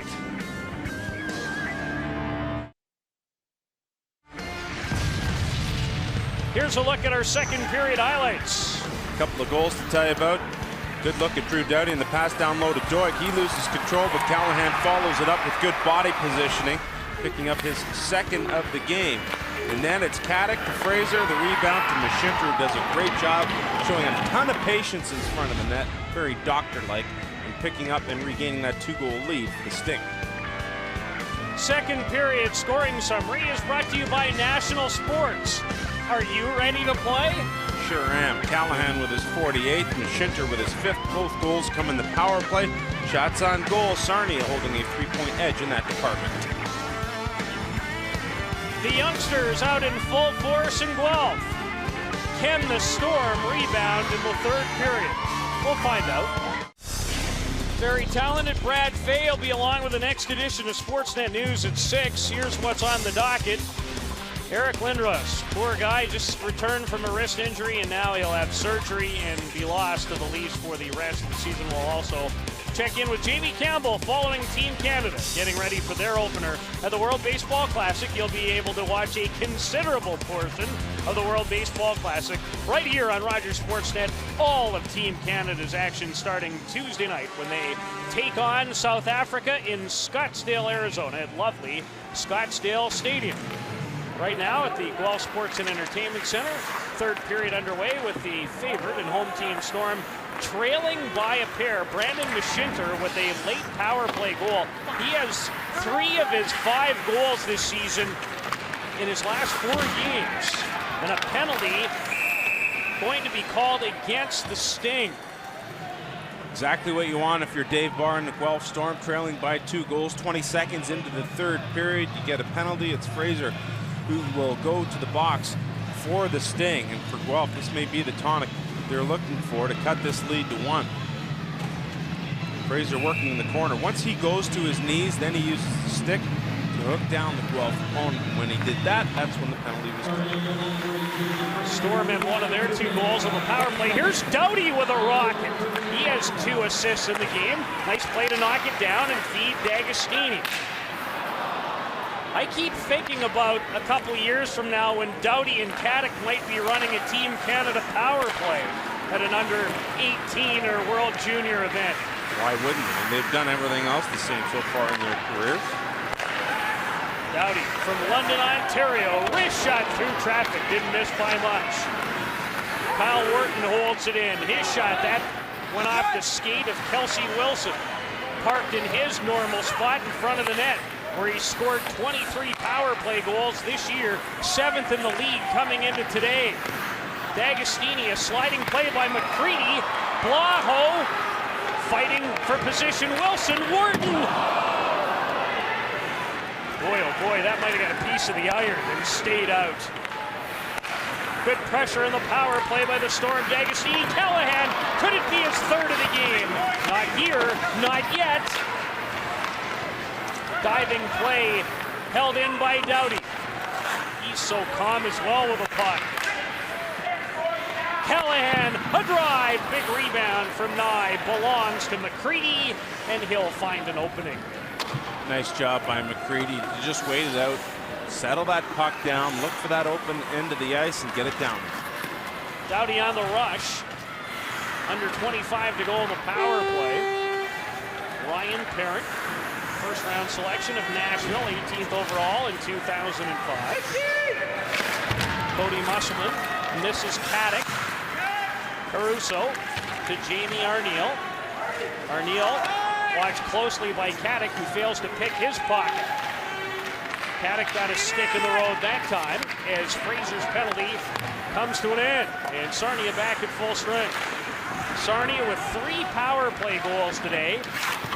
Second game in a row they've found the net 3 times with a man-power advantage. They did so last night in the 7-6 shootout loss as Caruso in Erie throws a big hit on Cody Musselman.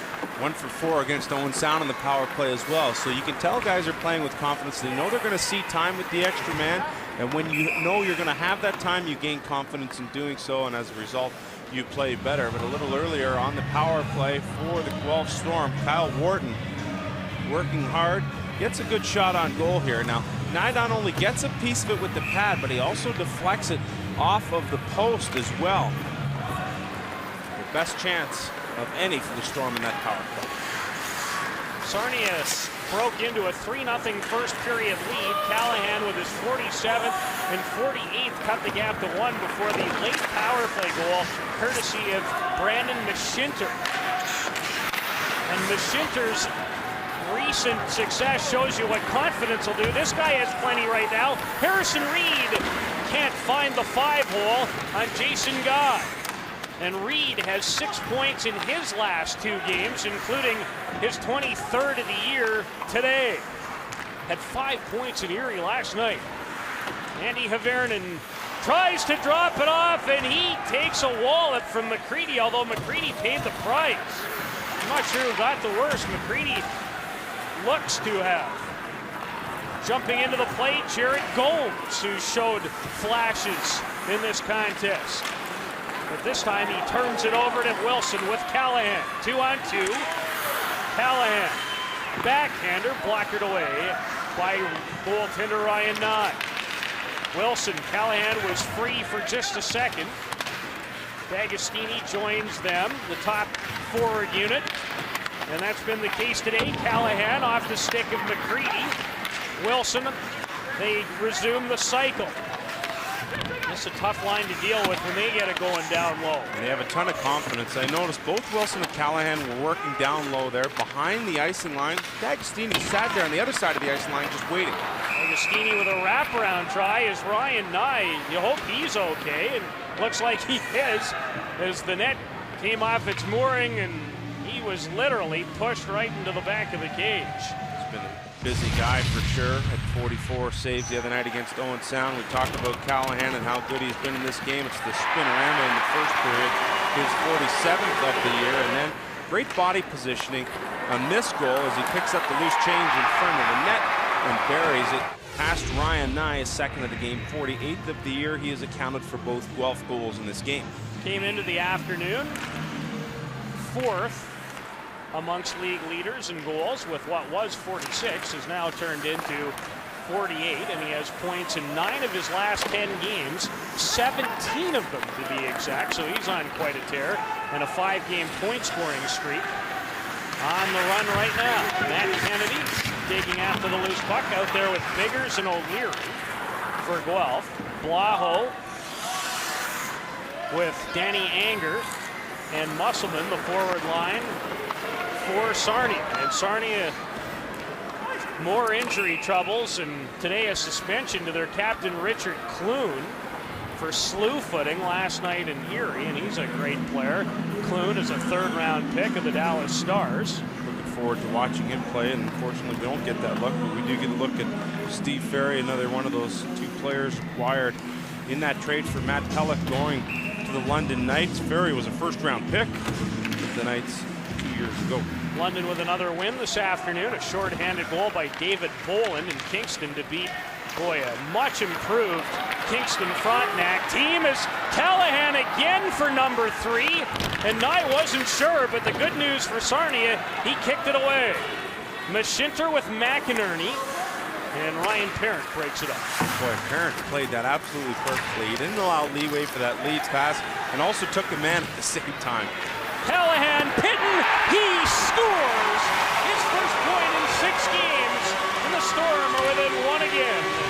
Jason Pitton is one of those players I inquired about with Dave Barr before the game, and he said he is such a hard-working player. His only drawback, and if you can call it that, is that he's very hard on himself. And in this situation here, he has a wide-open opportunity, tucks it in short side on a perfect pass by who else? Mr. Callahan. He catches Ryan Nye over, sliding too far to the blocker side. That opens up low glove side. Pitton recognizes that, keeps it right along the ice. Good goal and a good pass there by Callahan. But for Pitton, despite being as hard on himself as he is, still has 27 goals. Not a bad season. Not a bad pass from 24 either. His 3rd point of the game for Ryan Callahan.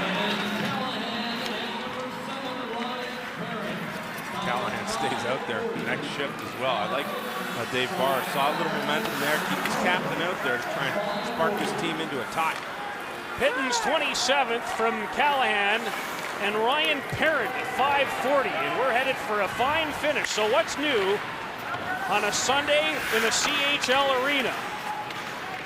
Nothing but 1-goal games all season long, and I have a feeling the trend will continue. We've have some playoff action coming your way in May. We've got a great game later today from Calgary as the Hitmen take on Medicine Hat. Is a good opportunity. Stopped by Jason Guy off the stick of Stefan Blaho. Oddly enough, I thought Guelph really gained a lot of momentum after that goal by Pitton, but it seems as if Sarnia has responded very well. Also coming out with a lot of more fire after that goal. Jamie Fraser's had a nice day with a couple of assists. Nice pass. Blaho elects to go in behind the net. Thought he had an opportunity to shoot it. I think you really need to shoot it there with a couple of guys in front of the net. Blaho out in front, nobody home except Andy Havernan. Leads a Guelph rush with Arneal, and Wharton moves up. There's Wharton. Oh, tape to tape from Havernan, but Wharton just couldn't collect it properly. Talk about a guy playing with a lot of confidence. You're really seeing Wharton jump up into the rush, use that big size and speed to get involved defensively. Wharton another chance. That went off Anger's skate. Well wide of the target. Guelph pressing for an equalizer. It's like he jammed himself, Peter. That puck was really close to him when he shot it. Didn't get nearly enough on it as he wanted to. Caddick strips McLean and will try and skate it out of harm's way and does so. 30-30 are now the shots on goal. It was 22-11 in favor of Sarnia at one point in time in the second period. Oh, I'm loving this pace now, and I don't know how these teams are doing it. Each team playing their 3rd game in 2.5 days, and this is the most fired up either team has been in this game. Long drive, and my goodness, Jason Guy nearly misplayed that into about a 135-foot goal. He was lucky that didn't go in. Pitton in front, redirected O'Leary off the iron, and you're right, the pace is picked up about 3-4. You gotta love it. Quite enjoying it, in fact. Doughty will drive it in deep. Couldn't tell by the way you're jumping around the booth. Might have to check a heel. We might have a broken heel up there. Stop it. O'Leary, Doig, wrist shot, good save by Ryan Nye off Tyler Doig. All the heat on in the Sarnia zone. Harrison Reed can't play it past Parent, who moves up. This might be a situation, and he has tried it before, where Sean Kemp may want to call a timeout just to stem the tide a little bit. And the fans are into it now. Pitton, who made it 4-3 with his 27th of the year. Callahan towards Doig. Patrick. Doig going to the bench now for a change. Harrison Reed and Jason Pitton. There's Pitton using his size and strength against a younger Reed. Callahan, he's upended. Podruff, oh, Nye didn't see it, but it hit a body and went wide. This is some kind of amazing pressure being put on by Guelph, sustained pressure. And again, a combination involving Callahan, Pitton, and Dagostini. Dagostini redirected Callahan. He had 3 tries, can't beat Nye, and the puck comes free. The captain putting on a clinic. Poitras, Nye, Dagostini banging away, and somehow Sarnia stays in front. Ryan Nye, sensational. Callahan and company throw the sink. No water.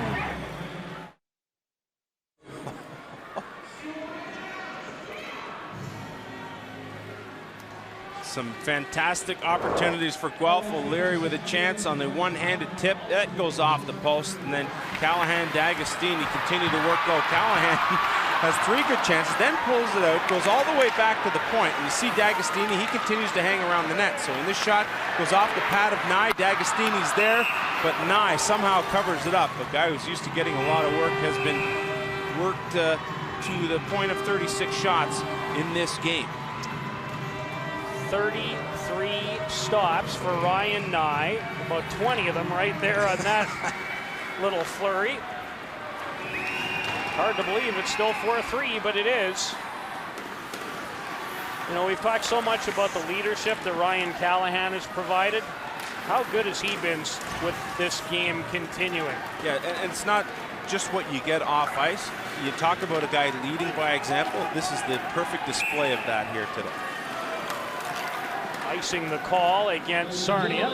Peter, you talked a little earlier in the game how Sarnia got off to a rough start. And here's one guy, Kyle Tront, who in his first day of training camp broke his ankle. He proceeded to miss the next 2.5, 3 months, and now is just finding his stride. Since Christmas has picked up his play, and we saw him score earlier in this game, 7 points in the 40 games he's played this year, but another young player for Sarnia we'll keep our eye on as his career progresses. Scored the first goal of the day on a lovely feed from Thomas Pospisil. Mike McLean on the cycle with Biggers and Arneal. Brandon Biggers for Michael McLean. They keep it going.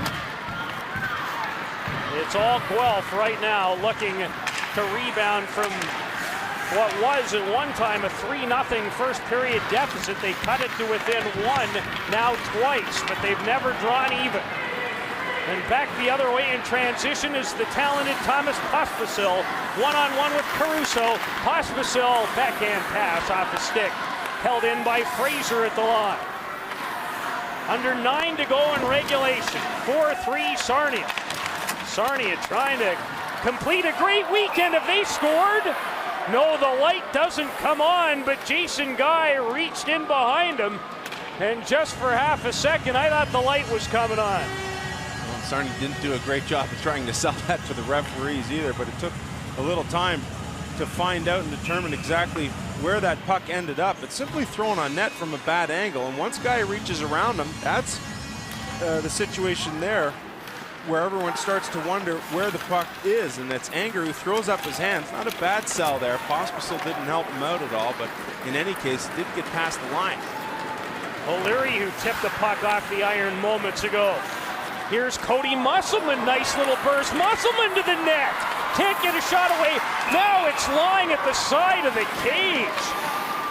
Cody Musselman with a great little burst to the net for a first-round selection of Sarnia in 2004. Long and lanky, he uses wide speed to get around the defenseman Haviland, and when he does so, that opens up that line. Watch him stretch himself here. Now he gets around Severin in there and then goes to the front of the net, tried to flick it up, ran out of real estate. Guy stayed right with him.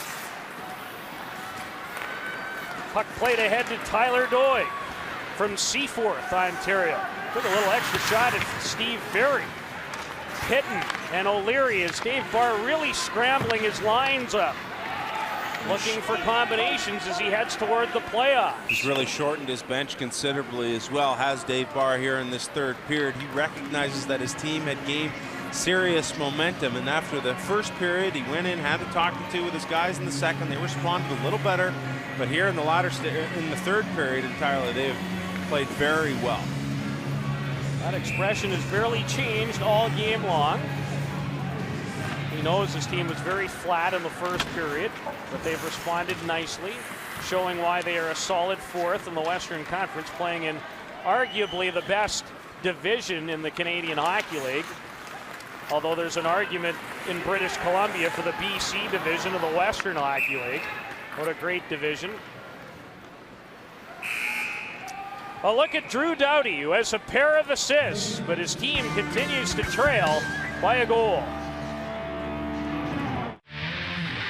Thursday, an exciting day in the NHL world. It's trade deadline Thursday, and a special edition of Hockey Central. We will have it covered for you wall to wall, 12 noon. Darren Dreger, Darren Millard, all the Hockey Central panel, all our reporters with their respective Canadian teams. If there's a deal to be made, we'll find it first, and we'll provide the information that way. Looking forward to it. Turned into quite a TV event, that hockey trading deadline day in the National Hockey League. Ryan Callahan hopes to be in the NHL at some point with the Rangers. He has 2 goals and an assist. Backhander, my goodness! How on earth do you get yourself in a position for a scoring chance? I mean, he is just going all out here, sacrifices his body, puts himself in a very vulnerable position. Accepts this pass, spins and backhands, and it wasn't just a cheesy backhand. No, it had a little no. weight to it as well. I don't think Nye expected it, and you can see the way he reacted at the last second there, just tucking it into his body. Callahan reaching the 80-point plateau today with his 47th, 48th goals of the year, and an assist on the goal by Pitton. Wilson looks like he took a high stick to the chin, but play goes on. Parrott, wrist shot, big save, Nye again. Boy, has he been busy. There's McCready on the ice. Boy, he's had a rough time. Here's a wrist shot from Callahan. Nye wasn't sure. Wilson blasted in front. And I think with the television timeouts in this game, Peter, I think it really benefits the Guelph Storm. You have a younger team and a team, again, playing one below the minimum in Sarnia, but for Guelph, you're really seeing them respond here, able to come out with Wilson, Dagostini, and Callahan, and they continue to work hard on the forecheck. Dagostini getting it out front, good shot on goal there. Nye reaches behind them. Wilson going down in front of the net. It's a bit of a circus out there right now, but you can see that Dave Barr has really shortened his bench here to try and tie this game. You know, third game in less than 3 with the night to afternoon turnaround, and Dave Barr wants to win this game badly. Loose Nye down, but the Sting able to clear just in the nick of time. Let's draw weight, too. Terrific. Terrific draw weight. We'll look good at Regina at the Briar next week. Ferry and Jason Pitton. Pitton has scored for Guelph in this third period. It's underneath Steve Ferry, and fans looking for a delay of game, but with 6:25 to go in regulation, no chance here. How close was this game to being tied? Well, follow the puck. It goes right underneath Nye, then between his legs. You see Doyle there gets a whack at it before it gets cleared down. Follow the puck. It comes back out from behind the net, right between Nye's legs. Well, there's a save we saw earlier in the situation about 2 minutes ago as Guelph continued to work hard at the forecheck. Of the 41 shots on goal that Guelph has fired at Ryan Nye, I bet it's not out of the realm to suggest that Ryan Callahan might have 16 or 17 or maybe more of those 41 shots on goal. It's a situation now where the Sting just continue to flip the puck down the ice, content with getting the icing, getting their young guys rested. Dave Barr doing a nice job in shortening his bench. And who do you see out there now? He's been able to mix in O'Leary and Pitton every now and then to try and spark the other 2 lines that he's thrown out there, and Sean Camp doing what he can to roll his 3 lines because he doesn't have a whole lot to work with here. His numbers are so down with injuries, and then of course the suspension of Clune would have been a major factor in this game. Would he ever? Just amazing the injuries they've been hit with their leading scorer out for the year, a promising 16-year-old in Daniel Lombardi. Thomas Sample, who they acquired in a trade from Sudbury, out for the year. Chris Clemente has only played like 12 games. A pretty good veteran defenseman who came over in a deal last year from Mississauga. I mean, that is hard to take. No wonder they went over a month without winning a game, but now they've got a chance, if they can hang on here, to take 5 of a possible 6 points on the weekend after not winning prior to Friday since the 26th of January when they beat Brampton 6-3. I think that says a lot about the coach. It says a lot about the intestinal fortitude of young players to say, hey, we don't want to be embarrassed. And at the same point, we can't give up on the season because we know as a young team, there's a lot to prove here over the remaining 6 or 7 games. It does say a lot about this coaching staff, no question about it. McInerney for Kyle Trunt. His wrist shot handled by a young goaltender, Jason Guy, just 17 years of age. Matt Kennedy, a rare shift for another 16-year-old with some province. Wharton to an open wing. Play is slowed a little bit. There was a portion in this period of about 5 minutes that was just spectacular to watch. Up and down. Great chances at both ends, particularly at the Sarnia end of the ring. The ice was slanted there for a little while, but Sarnia still able to stem the tide. Give him credit. Here's a chance, though. Pitton for the equalizer in his second of the period. Ryan Nye with another stop. O'Leary. Doyle wasn't looking. As McCready content to ring it out. Sarnia is hanging on with this young bunch. And Guelph's pouring it on. Blaho scoops it out of the zone and has words with Pitton. We talked about Clune. He's such a character guy out of the lineup. And this situation in particular here for Sarnia would have been a fantastic addition to help stem the tide. 4 minutes to go in regulation. We'll be back with just that, and maybe some extra, who knows. A busy Sunday in the world of sports, and Brad Fay will recap it and run it all down for you. Coming up at 6 on the next edition of Sportsnet News. Tiger playing great at Doral. Team Canada getting set for the first ever World Baseball Classic. Starts for Team Canada Tuesday night against South Africa. The two coaches, Sean Kemp on the right of your screen, Dave Barr, and they used to work together. Matter of fact, they worked together to help Guelph win a league title in 2004. Nice to see how each man has emerged from that with jobs here in the Ontario Hockey League. Can't say enough about the two guys in our conversations with both of them before the game. Sean Kemp looked like he was a little late getting off the bus and getting organized, and still had all the time in the world for us. Here's an opportunity for Wilson. Nice save by Ryan Nye. Parents drive. That hit Blaho. Wilson and Caddick collide. Callahan been the best player on the ice today by about 4 miles. It's not even close. Dagostini a drive. Nye another save. He's still on his knees just trying to find it.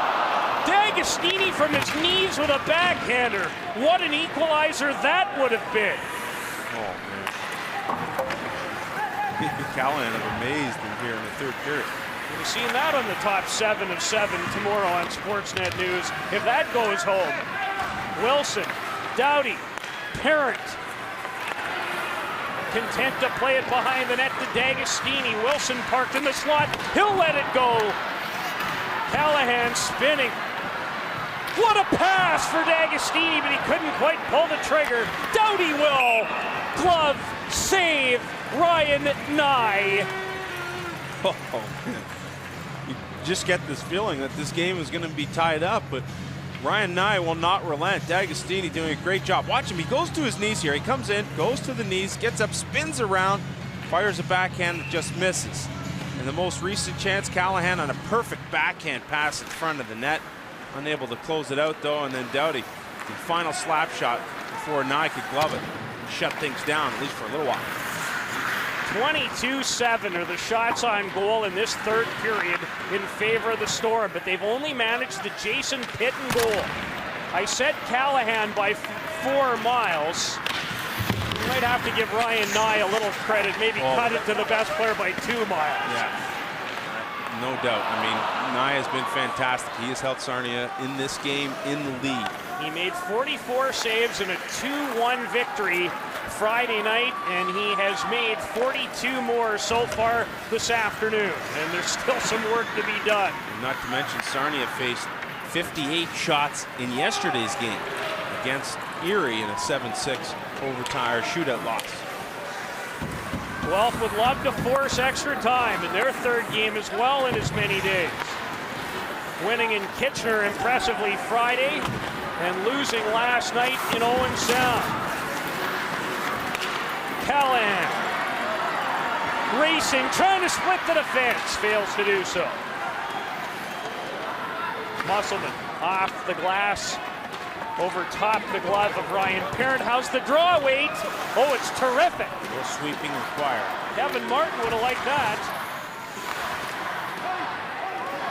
The fans urging the Storm on.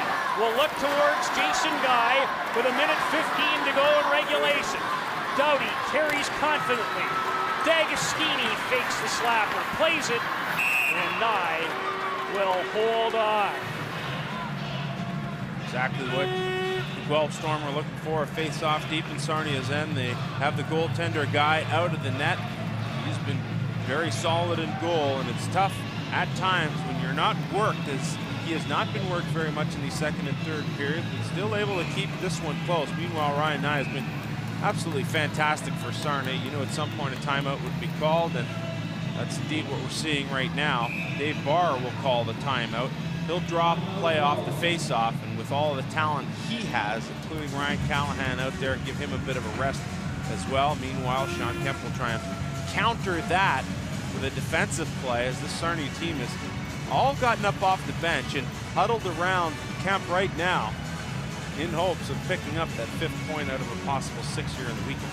As we look at Sean Kemp trying to orchestrate a plan to hang on to the lead, can tell you that Guelph has the 3rd best home record in the league at 22-6-1-1 coming into the day.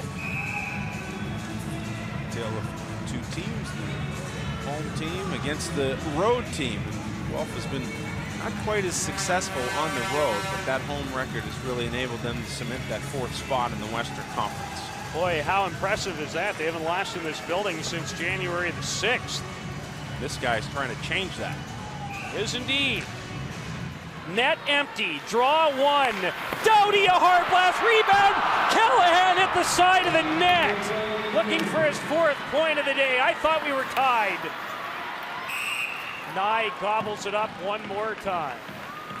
You can't really draw it up any better than that. A good face-off win for the Storm. O'Leary off the draw, Dagostini point to point, and you see how wide the far point man was playing there? That is all by design. As soon as Guelph took possession, you saw the far point man Doughty go really wide. Another clean win by O'Leary. Wilson, 49 seconds to go. Hard wrist shot. Karams, can Doughty hold it in? Yes. Callahan's out there. Dagostini, Wilson, O'Leary to the front of the net. Pitching down is Doughty. There's Caddick, the young defenseman, found an opening. How's the draw, Wade, here? It's good again. No time left for Guelph. Wharton, he fans. Harrison Reed is going to ice it for the Sting. And what a weekend for Sarnia. There's a collision after the goal. Both you and I started to look the other way towards the Sarnia bench to get reaction, but man, I think it's Mashinter is down there. I think it's Danny Anger who's down. It is. Harrison Reed has put this game on ice with an empty netter, his 2nd goal of the game and 24th of the year. With time running out, Wharton has a look up ice, and as he does so, he gets that puck caught back in his skates. He loses possession. Top of the screen. Both players getting connected there. It looks like Wharton, who was just trying to go to the bench, realizing that this game had been iced, and Anger, not realizing that anything might happen to him in that situation, fell hard to the ice. He'll go off the ice, and he wants a penalty called here against Wharton. It will not happen, but the Sarnia Sting will indeed take a 2-goal lead with 24 seconds left. And it is indeed Wharton who does go to the box. I think Anger wanted a little further action taken on Wharton. He was only given 2 minutes. Ryan Nye, in this period in particular, spectacular. Guelph threw everything they had. I believe the shot total in this period is 25. They've managed the 1 goal. You can't ask for more than that if you're Dave Barr. I mean, you can ask for the tie, obviously, but when you fire 25 shots on goal, every once in a while you have to tip your hat. A 44 save effort by Ryan Nye, his second of the weekend, as Sarnia wins 2, loses another in a shootout to take 5 of 6 points after not winning a game since the 26th of January prior to this weekend. Well, that's a character game, as much as you can say that about a team that will not make the playoffs this year. The Sarnia Sting used their 17 skaters, rolled their lines, put off a late surge, a third period surge by the Guelph Storm, and they have that man to thank for. Nye, not only better than Guy, today he was the guy. Sarnia Sting upset the Guelph Storm here in Guelph, just their 7th home loss of the year, 5-3, which brings us to the play of the game, brought to you by Ackland's Granger, Canada's leading distributor of industrial fleet and safety supplies. It's a little more than one play. It's a flurry of activity by the Guelph Storm in their attempt to try and tie this game late in the 3rd period. Callahan gets 2 chances, pulls the puck out, looks for the open man at the point, and finds him. This shot on goal from the point produces a big rebound, and Dagostini tries to tap it in. Well, not a big rebound, but Nye leaning back as if to say, hey, I'm tapping out here, guys. He would respond further and do a good job in making 44 saves.